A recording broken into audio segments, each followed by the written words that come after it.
Bonjour, nous sommes toujours le mercredi 28 octobre 2014 et je voulais parler d'un principe qui m'est assez cher, c'est le problème du manque.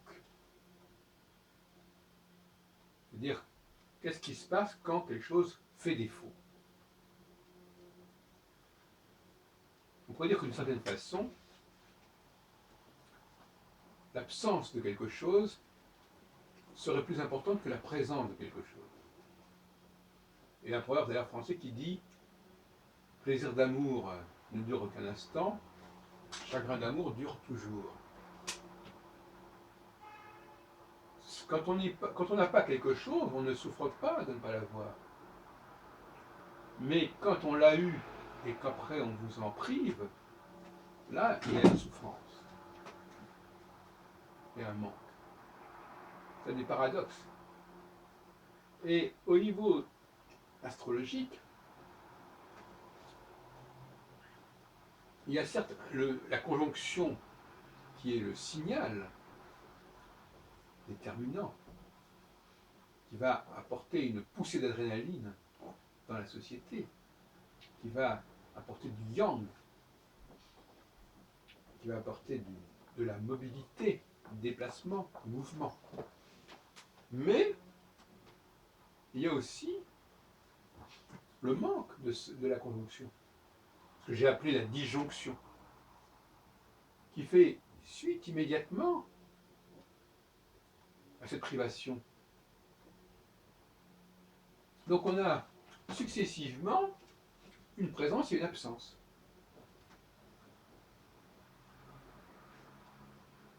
Et l'absence peut être aussi palpable quelque part que la présence. Par exemple, s'il y a un homme relativement compétent quelque part, et que cette personne disparaît, mais il y a un manque qui se fait durement ressentir.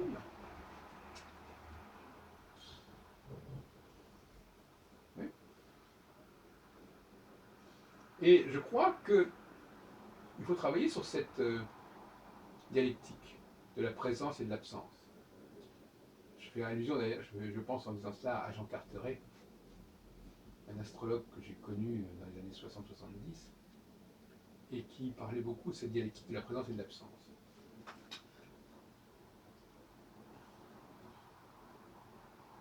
L'absence, un seul être vous manque et tout est dépeuplé. Il y a aussi le pasteur, le bon pasteur, qui va se préoccuper d'une de ses brebis, d'une de ses ouailles.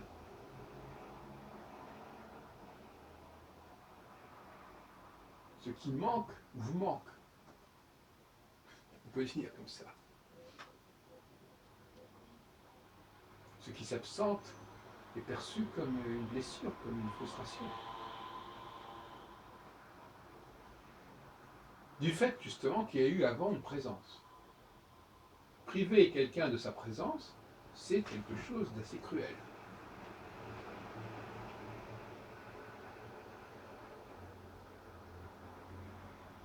Je dirais même que c'est le supplice le plus évident, moralement.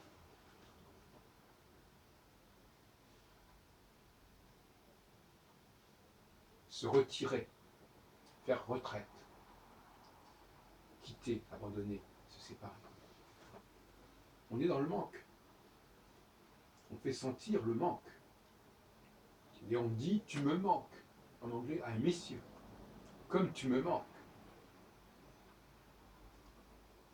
Et donc, astrologiquement, au niveau de la prévision astrologique, au niveau de la cyclologie astrologique, au sens où moi je l'entends, par rapport au cycle de 7 ans, si la conjonction, l'alignement quelque part de Saturne sur une des 4 étoiles fixes royales est un moment fort, un signal fort, d'une présence, d'un yang, d'une intervention, une sorte de viol, enfin quelque chose qui se manifeste comme ça fortement dans notre vie, qui apporte une dimension nouvelle.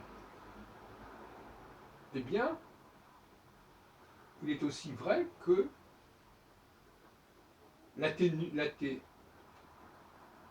l'absence progressive de ce signal va aussi faire sens.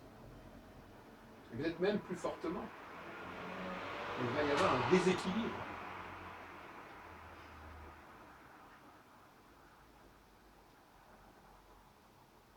Donc, actuellement, je travaille dans cette direction, c'est-à-dire, puisque j'ai publié un ouvrage en 1994, L'astrologie selon Saturne, qui montrait justement que le manque qui faisait suite à la conjonction de Saturne avec Fomalo, je ne le disais pas comme ça à l'époque, mais enfin c'est comme ça que je l'interprète maintenant, avait provoqué des choses considérables, des révolutions, des bouleversements, des rébellions.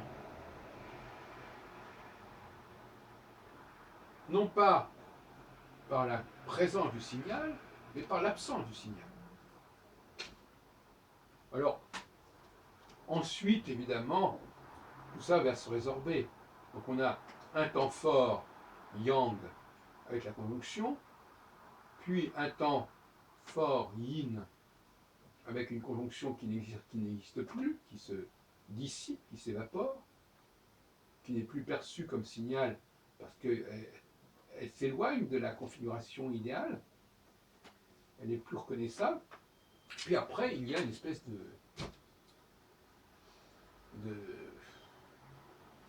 de temps intermédiaire où les choses se tassent, on peut dire ça. Il y a un tassement.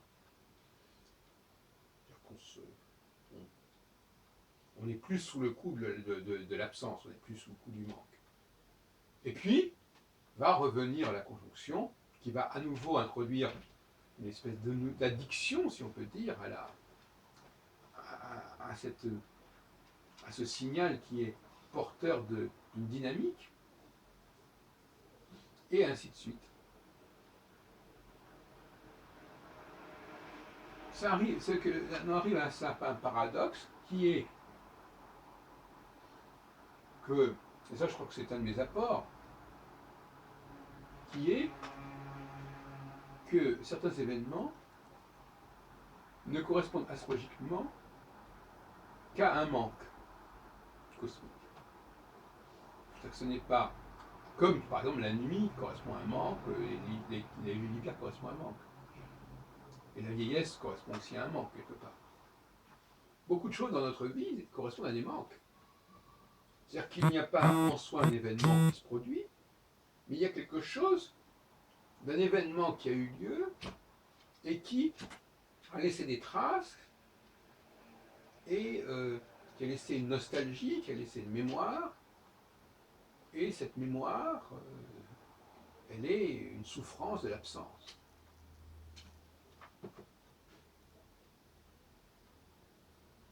Et par conséquent,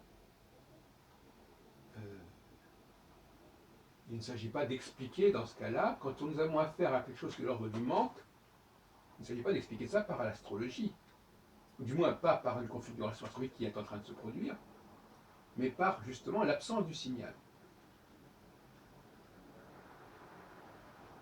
Donc,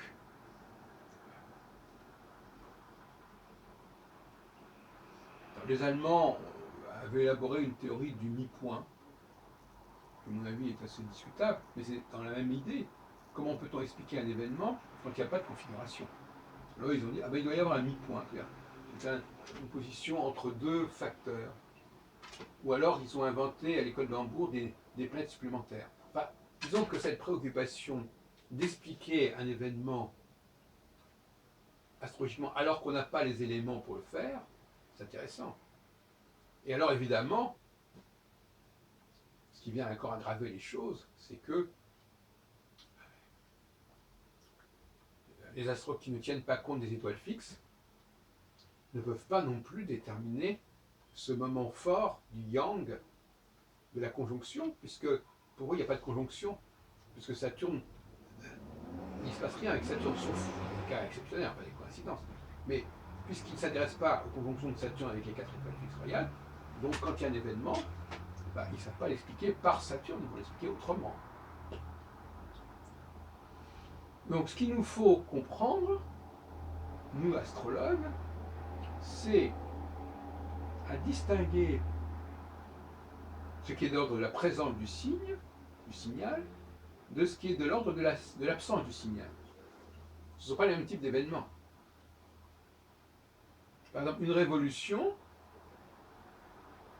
est-ce l'expression d'une présence ou d'une absence? Moi, j'ai la tendance à penser que le peuple, la population,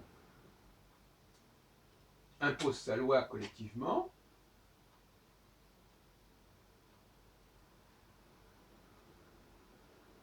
et qu'elle y renonce uniquement lorsqu'il y a la conjonction qui va mettre en place le leader, le chef. Quand ce chef apparaît, c'est la valeur yang, la valeur lunaire, parce que pour moi la lune est l'élément yang, contrairement à ce que d'autres disent. C'est l'élément le plus mobile, le plus rapide, donc c'est le yang. Et le yin, c'est le soleil en l'occurrence. Et si on transpose, Saturne est le yang, et l'étoile fixe royale est le yin. Pôle mâle, pôle femelle.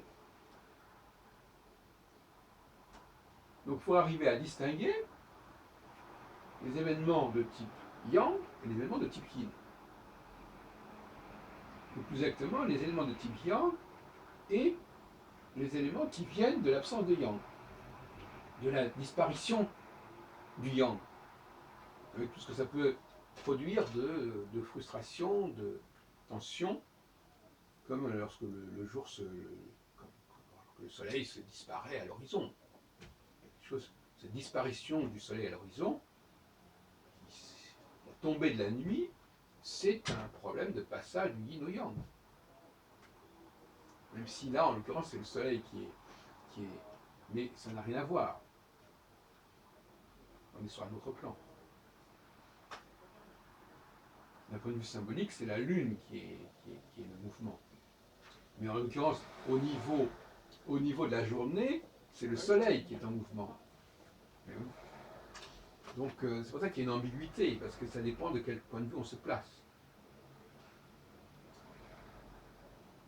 Au niveau le soleil apparaît aussi comme une sorte de lune, parce qu'il bouge et il avance, il se lève, il se couche, etc. Donc paradoxalement, alors que au niveau cosmique, au niveau cyclique, c'est la lune qui est la plus rapide que le soleil, mais au niveau de la journée, c'est le soleil qui assume une valeur lunaire, ce qui complique un petit peu les choses. Donc, l'émergence du chef, l'émergence du monarque, de l'homme providentiel, c'est l'arrivée de Saturne à l'alignement d'une des 4 étoiles fixes royales tous les 7 ans. Et quand ce chef s'absente, s'éclipse, eh bien, on retrouve le yin du peuple, et le peuple se manifeste. D'où les mouvements sociaux dont j'ai parlé, à commencer par la prévision que j'avais réussi pour 1995. Dans ce cas-là, le peuple prend sa revanche, on revient à cet état premier, exacerbé par précisément l'émergence qui a précédé du chef.